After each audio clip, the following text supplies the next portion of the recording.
Musicians in bars getting beer. I've got Lawrence Bayne. Hello, sir. Mr. Z, How you doing? I'm doing all right, considering. Yeah? Yeah. How's Grossman's treating you right now? Grossman's giving me iced beer. How could I get any better other than they could let me smoke on the patio, but they won't, so. Yeah. So what's up? Well, I'm exhausted. Yeah. I just finished 12 hours of shooting yesterday in a television show. Can you tell us what for? I really can't, and Okay. it bugs me. I'm under some sort of legal thing because I it know. hasn't aired yet. I can't tell them. I did work with Cole Hauser, so guess from there. And Cole's a really cool guy. He All beat right. me up all night. So, Oh, geez. yeah. Well, last time I saw you was at the Phoenix, opening up for Vile Tones. Yeah, indeed. What a show. It was good. It was good. It was great to be asked by Steven to come in and open up for him, considering he knows that my band is not strictly punk. We're rhythm and blues, spelled B-R-U-I-S-E. Oh, yeah. So we're a little hard-edged, but we're not punk per se. Nice version of New York City, I have to give you. Thank you. That had to be done. I was pretty strict about that one as far as making sure that the boys nailed it. Saw Keith sing that song prone on the ground, which is why I crashed in the middle of it myself as a little homage to him. Decided to hit the stage with all fours, but yeah. That one went viral. Yeah, cool. So, tell me what else you've been up to lately. We put on the actor hat to pay for the music hat, because the music hat is free. The actor hat pays.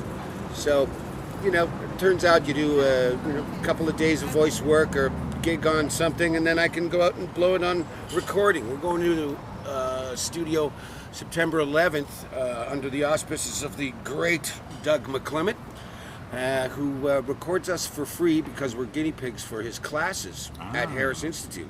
Interesting. Yeah, we've been doing it, this is our third year now. We've got like 14 songs out of the deal so that's far. good. We just need to get them mastered, but various students come in and we show them what it's like to deal with a rock and roll person at 10 in the morning, which is not always great, but it's always an education for both of us too. Cool. I don't know if we mentioned the band name, Simple Damn Device. Simple damned device, like a condom or a syringe or a man. Simple Which damned is- device. A single anomaly, a singular piece of equipment, generally. Not complex. Nope, no, not complex. No moving parts. Nope, just one if you throw it. Yeah. That's about it. All right. Comes in handy as a projectile. Like a microphone. So going back and forth with the music hat and the actor hat, and both have been pretty nice lately. And working on other shit. You got to have all sorts of oars in the water. Yeah. And You want to tell us about the people in your band, or the people in my band. Well, who you've we worked just with, got. stuff like that? I work. It started out that I saw most of the band on stage at the Black Swan, and they were going through some hoary old blues number, but there was definitely talent up there. The band was co-founded by Daryl X. Young, who used to be a writer at the Now years ago, my buddy Darabo, and he was the drummer in the band. And he, I'd sung with Daryl before, and I was in the Now band when I worked at Now, and he wanted to get something together, and I was just at that nice point where I had time, and I had, I've been a lyricist 25 years, so a lot of stuff to choose from. Saw Kevin Bell up there, and he was, going through some old blues piece that you should not play anymore, like Mustang Sally. Oh. Go away. Yeah, and I approached him, and Daryl sort of greased the way, and we started goofing around, and I wanted to do something a little different. I bring sort of punk and angst and goth to it with my leanings, and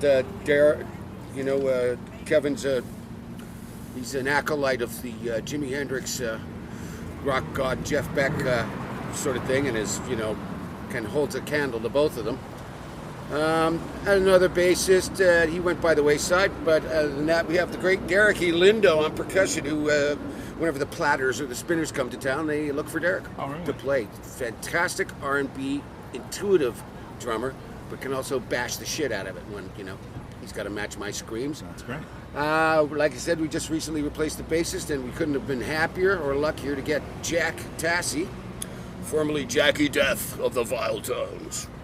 And so a little bit more punk element there, and also, a skilled, intuitive guy as well. Just came in and slid right into our pocket in terms of all the material we write. We're strictly original. We did a little homage to Keith Demick when we did the Vialtones thing, because even being asked by the Vialtones was, I knew a stretch for Mr. Leckie, who's a good buddy, but knows that I'm not strictly punk. I embrace the punk ethic. I can't scream into a mic all night. Every now and then I have to try to approximate notes. So, yeah, it was nice. It was nice to be asked. Yeah. So we pulled out like 6 or 7 of our hardest tunes and made them a little harder, and then went home and ached for 2 days because none of us be spring chickens. Cool. So you got 14 tunes in the can. 14 tunes in the can, about 23 half done, and another 20. We're a fucking machine that way. We end up at every rehearsal saying, okay, we'll get a set together for the next gig we're going to do or something, and then we spend the first hour and we make 4 new songs. Right. We can't help ourselves. Creative, yeah. Yeah. I Well, love this that just one, yeah. Well, these guys just come in loaded with ideas too. Right. So you can't say stop that and just get back on the songs, because nobody's going to cut me off from being creative, and you can't cut off these guys either. So brilliant. No. So anything out yet? Nothing out. We put out a 5. You did have a download. We did have a download. We have a 5-song download little thing called "Scream Your Consent." It's a 5-song collection. Not incredibly polished, but some of it very strictly representative of our live act. No massive overdubs or anything like that. And we make a lot of noise for a four-piece gang. So, yeah. Great. And anybody else you want to mention in regards to that band? Well, I'd be really amiss if I didn't mention the missus, Donna Matrix, my life partner, who is the midwife of the band, I guess. She puts us online, puts us in line. She does a great deal of the promoting and booking for us, and she does it for free. And on top of that, she has to listen to us bash in the basement. But she's happy when I'm doing that, as opposed to some of the other shit I can get up. Which is what? Nah. Of my I was own looking personal for an interest. exclusive. Jeez. Well, Come on, throw me a bone. Well, I'll do this for you. I'll paraphrase Sam Kinison and say, ladies and gentlemen, I do all my work and then I blow my fucking brains out. So. I don't know if everybody knows you for the claim to fame that some people talk about when they say, Lawrence Bayne. Yeah, I was working yesterday and a cat came up, one of the guys on the crew, and said, and there he is. I'm like, no, what? After 25 years in the industry, there he is. Could mean a little more than what this guy. And he was a crew guy on the Pink Floyd video, Learning to Fly. Which, as a truck comes by and drowns you out. Yes, Perfect. We say once again,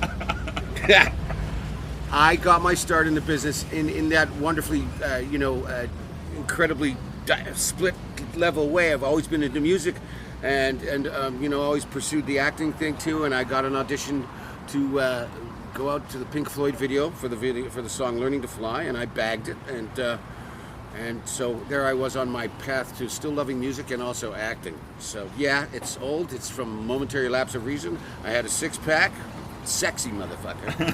But long time ago, man. And so people, I don't get recognized for it anymore because I said 6-pack and I had hair. Now it's a 2-4. But it's 2-4. Another one, please. But yeah, that launched it. So. Because I've always pursued music and acting, to have had my career launched in acting in a musical thing like that, has always kept me aware that I have to do both.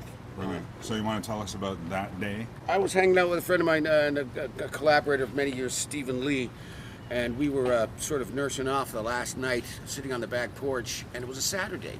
And oddly enough, I'd just gotten into this talent agency. They're gone now, Margot Lane, and Margot Lane didn't have any interest in promoting me at all. But I got phoned on the Saturday by one of her minions who said, would you like to go out for a video audition for Pink Floyd? And, I was feeling like 3 miles of bad road. But Steve, my friend, said, "Oh, you have to go, man. You have to go." So I pulled my shit together and I went to the audition, and the audition room was filled with children and guys dressed like World War II pilots and a whole bunch of indigenous-looking people, which was what I was representing. And it was fucking grueling because I sat there for about an hour and the kids were just pounding inside my head. And I finally got into the audition, and there was about as many people inside the audition room from CBS Records and everything else, and they were all just sort of ignoring me. And I just sort of went, "Ah!" and made this noise, and they looked over and went, "Any fucking time," right? And that's exactly what I said. And they went, "Well, yeah, we think we've seen enough." And I said, "Yeah, good, fuck you." And I walked up. I got phoned the next day by Storm Thorgerson, who I don't know if you know Storm, but Storm is, he designed the Yes albums, and he did the conceptualizing for Pink Floyd. And he's an English, hard-living man. He's dead. He died 2 years ago. But hard-living boy, liked his potions and powders, and as did I in the day. And so he called me the next day and said, "I want you to come in for an audition." And I went back to a hotel somewhere on Yonge Street, which I thought was kind of weird. And he wanted me to run down the hallway to see how I run. And if anybody knows or have seen me run, I'm not a runner. I look like something stuck up my ass and it's on fire. I can't run. So he made me run up and down the hall, which was increasingly just making me think this is stupid. And then he said, "I want to do this improv exercise. You're going to come into the hotel room like it's your hotel room, and then you're going to spot me here, and I want you to just react." So he gives me the keys, and I go out in the hall, and he goes inside, and I open the door, and I go into the hotel room, and I make a beeline for the bar fridge. And I open up his bar fridge, and I pour myself out 2 Jacks, and I turn on the TV, and I put on some porn, and then I noticed him, and I threw my keys at him. Right? He goes, "Okay, cut." So, and then he said, "Yeah, all right, you've got the job." And literally the next day, I was on my first time. Yes, it was called learning to fly. My next day, I was on my first ever commercial plane. We flew out to Diamond Rock, Alberta, Black Diamond, Alberta. On location. And on location. And I was up in a helicopter, and I was also in a one of those biplanes with a stunt plane. I was up there and doing those dying things, all in 2 days. Wow. And filmed. I did David Gilmour's makeup and hair for his part, because I was there, and they wanted the whole field cleared because they were having these aerial shots. And So you met Dave. oh yeah, You met God. I met God. And here's an interesting thing for you. I asked David Gilmour who his most major influence was on guitar. You have 30 seconds. You get 2 clues. Canadian, female. Wow. And Am I going to answer you're on. this? You should answer it, yeah. I could try. Go Joni ahead. Mitchell. Joni Mitchell it was. Wow. Joni Mitchell it was. And he said, and I was like blown away and very impressed. He said, "Man, she's got fingers that she can do chord arrangements and transitions that, just make me crazy." Really? So I loved that. Yeah, brilliant. yeah. One of his biggest influences was Joni Mitchell. And he propagated and promoted Kate Bush, so he's really behind the female artist. Yeah. And the only female artist that matters to me is Björk. Ah. My biggest influence in a lot of ways. I wish I could get as technically savvy as she is, or get somebody in the band who was, to expand out every now and then from the bass guitar drum combo. Did you see our movie? Yes, I've seen everything Björk's done. I've seen her live, and she's Great film. she's transcendental to me. Yeah. And her lyrics and her whole lifestyle. And I'm part Icelandic, so I might be related. And are you part native? I am, and here's the joke. I'm part Scots, which means I like to drink. I'm part native, which means I can't fucking handle it. And I'm part Inuit and Icelandic, which means a night on the town can last for 6 months. So, Till the sun comes up. till the sun comes up, or we run out of aqua velva. But, yeah, man. I am part Cree Indian. My first big film was Black Robe, which was directed by Bruce Beresford, which was again out to Quebec and 2.5 months in the bush. Very, very cool. Yep. Very dark film.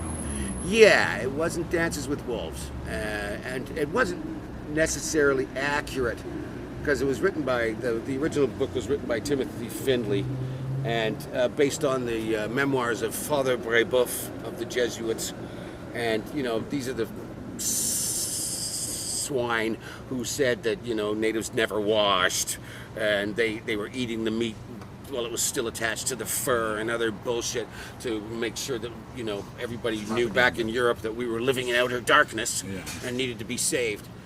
So we went to Mr. Findlay when he arrived on set one day and said, we're not doing that scene. We are going to do a scene where at least one of us washes at least once. We did not manage to get another scene out, which was pure bullshit, in which an adult from a neighboring rival tribe murders a child of the other tribe. That would never happen. We would adopt the children. We'll murder your dad, but we won't murder your kid. Right. And he would not drop that scene. It was meant to, give us sympathy for the man's, the kid's father, played by my spiritual stepfather and long past August Schellenberg. They wanted to, imply some sort of sympathy through that shot, but we thought it was horribly gratuitous. You don't kill kids. That's it. And as far as what I do, or what I write, and what the band is behind, we're a very, very children's advocate. One of my favorite authors and somebody that I correspond with is Andrew Vax. And I'm about kids. I don't give a shit what you adults do. Dress up in fuzzy suits, squirt each other with Mazzola, hang yourself from nipples from the ceilings, but keep children and animals out of your sick equations. Yeah. Cheers to that. Cheers. So, songs, lyrics, basically as an advocate for children's rights and women's rights, and so it's about being angry for women, but not necessarily sounding sympathetic. I don't know how to say that, well, that's what it's all about, right? Well, I just don't admire stupidity in anyone. So when I hear about that aspect of women, shaming other women for how they dress and stuff like that, it's just like, you have bigger fish to fry than that. You've got to focus on stuff that you can actually change and not just be a armchair critic about.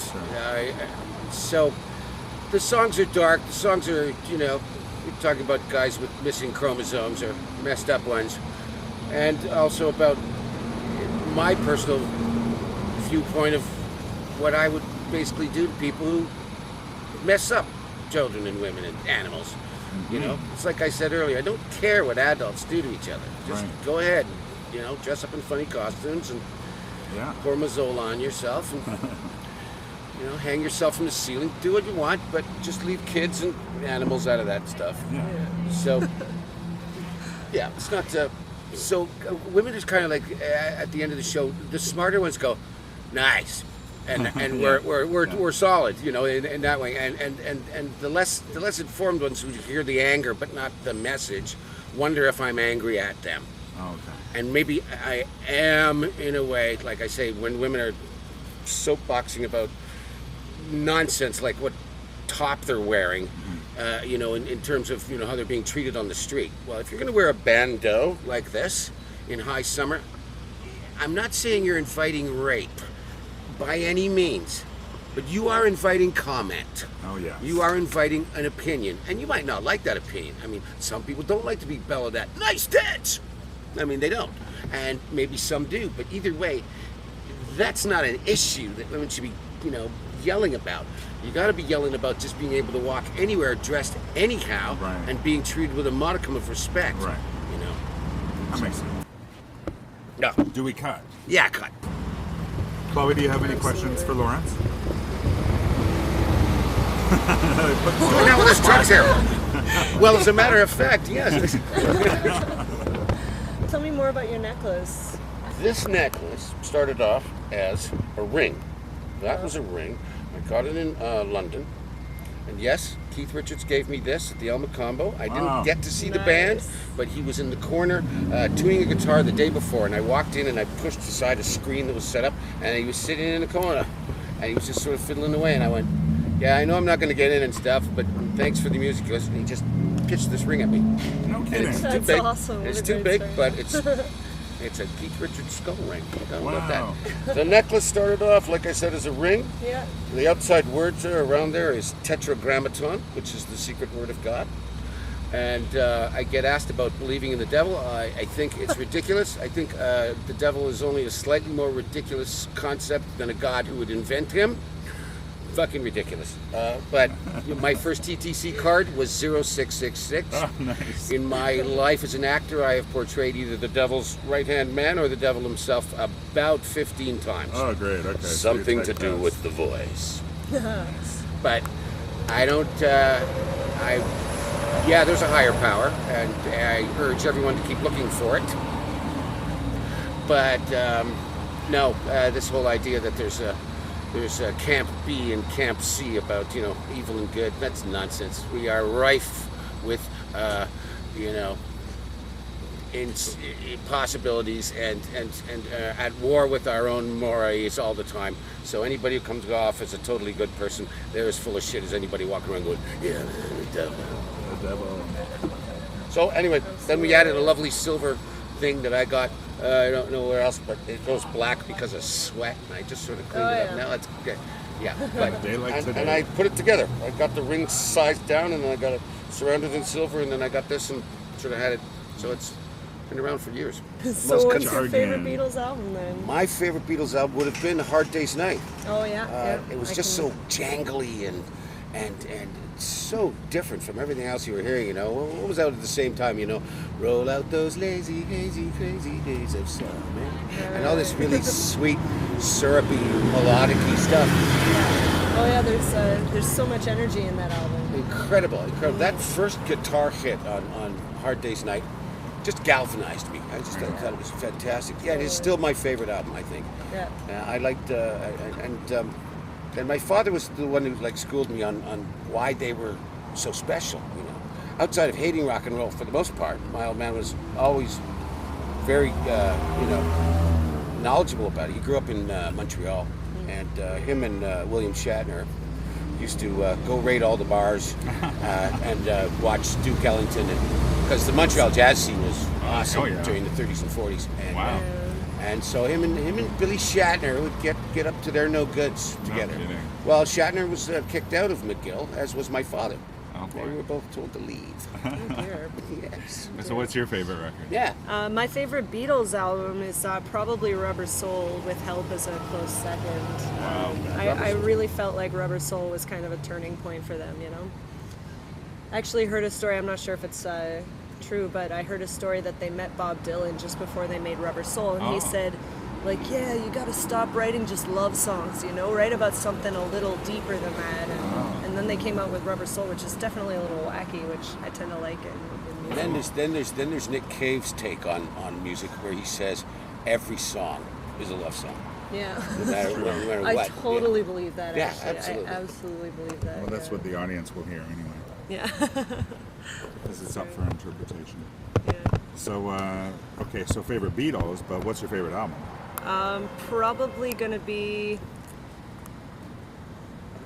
a tie between Animals by Pink Floyd and Close to the Edge, Yes. Oh, awesome. I'm a huge Yes fan. Last Right. few years I just could not stop listening to them. Oh, that's awesome.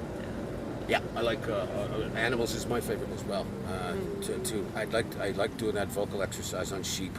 Oh, That's the yeah. way you just, where it turns into the synth thing, and I just keep singing that. Yeah, synth that's note. my part in the This is- band. Just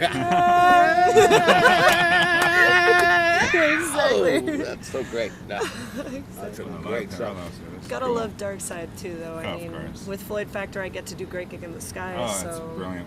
Oh my God, I gotta hear that. Oh, yeah. And you've heard the story of Claire Torrey when she went into the studio to do that song. What about it? They told her just think of death. She'd never heard the Oh. song before, and they threw her in the studio.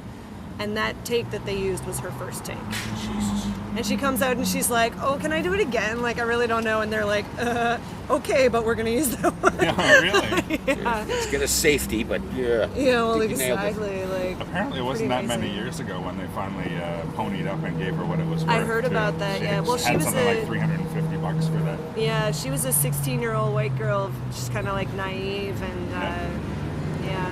Here's Here's your scale. And Yeah, Gilmore exactly. said when I met him, I said, "So Pink Floyd is, it's you now and not Waters and stuff." He said, "Pink Floyd is lawyers." And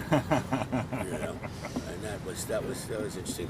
It's interesting that talking to him, he wasn't bitter, but he was clearly angry. But he wasn't. It wasn't stopping his creativity to move on and be Pink Floyd. Anybody, and man, the camps are so divisive, right? Are they not? Between who's Pink Floyd, who brought the best to it, Rod Waters or Gilmore? Oh yeah. I mean, certainly Gilmore can do some of Waters' vocals. Waters is a better vocalist, I think, in my opinion. But the camps are so divided on that. Well, I don't think it could have really been what it was without both of them. No, you know? sure, no, Like, no. Well, it's like Lennon and McCartney Right. too. Yeah, well, absolutely. Same sort of stuff. Absolutely. I got one Two for you. geniuses. I got one for you. For the music you play now, and then if you're doing original stuff, what were your influences there? Sam Cooke would have to be a big one. Awesome. Great I've question. always loved Sam Cooke, but when I heard his Live in Harlem Square album, just like the energy and passion in that is unbelievable. So that's definitely a big one. I have to mention my dad. Just like I've grown up with hearing him write music around the house, and I think that's a huge part of just who I am in general. Yeah, that's a great question. I mean, I could go on, I'm sure. Mine, You? original music for me started when I was 17. I was 1977, and what a year for music.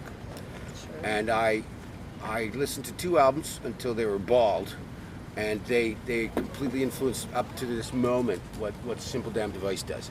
And those albums were Asia by Steely Dan and Nevermind the Bollocks. Wow. I'd never heard filthier lyrics from Steely Dan. No, they're incredibly dark and deep and drug-addled and sexually bent and classy somehow while they're writing it. And for me, I never wanted to scream, the lyrics that Johnny Rotten does, although there's some profanity peppered in with what I do. If I get angry enough, sometimes I don't swear, sometimes I do, just based on how the song's hitting me. And then there was the Pistols album, which sounded no small part due to Chris Thomas, I'm sure, live off the floor. You can appreciate the layerings of Steely Dan, and I certainly do, but I also appreciate an album where it sounded like somebody pointed 3 mics at them and said, "Go!" Yeah. And it sounds like that to me. Nevermind the Bullets, a seminal album for how punk should have been and stayed, being recorded for quite a while. So those two, both musically and lyrically, affected me, because Rotten's a great lyricist too. I mean, he's very clever, and the guy's actually pitch perfect. That's what really freaks me out about him. That whole trembling stuff that he does, but he hits notes. They're pure, man. They're magic. Yeah. I urge anyone to listen to the Pistols again, just to see how much the guy was a really, really fabulous singer. And Steely Dan, I mean, Walter Becker, Donald Fagen, rather, he's not the best singer, but he's so emotive that you allow that. I think, I'm an actor/musician, and when I get on stage, I'm pretty sure that I'm still an actor/musician first. When you front a band and you are, not a virtuosic singer, and I'm not, I can hit the notes, and sometimes I get inspired, and sometimes I'm outwardly inspired by it. Great live band. Well, I love us live. And that lends us to how we record too. I try to get like that. Those first 2 or 3 tracks are the ones I really want to marry myself to. And then if you want to go in and rub a little stank on it, you can do that. But I really like it off the floor live. And like I said earlier, I'm working with Doug McClement, who's recorded everybody back to Jesus. And he's just releasing stuff now that he recorded with the U2 and Max, and we get to work with him for free because we're the guinea pig for his classes that he teaches our band. Nice. Yeah, it's a coup. I think Van Halen said, if it doesn't sound good after a couple of live takes, they're not putting it on the album. Yeah. Because how are you going to do it live? Yeah, I'm 2 or 3 takes vocally too, and if it's not good, then it's not coming out. But by the third one, I'm gone. Yeah, take 1, that part. Take 2, this part. Exactly. And that's it. But I'm not gonna. Going in and doing take 10 and take 11. It's like when I do voice work and they hand me words that don't exist. There's something came out by Bayer last week that I had to do an ad for, and it was priorin. Well, the word doesn't exist, folks. Somebody made it up in a lab, and you say priorin 16 times. No, with Prior. Fucking shivers with new added priorin. Oh, man, that's no, it's rubbish. You And get, of course, the Cosmetics side companies effects do that section all the time. was 18 minutes long. luckily, they have some other poor bastard do that. Side effects may include anal leakage. I know it's terrible. It's terrible. Mom, I got the job. My mother's so leakage proud. job. My mother's so proud. She shows my reels from years ago. And here he is murdering a woman. And here he is shooting himself in the head. And Yours is the devil my again. mom's so proud of me for that. That's great.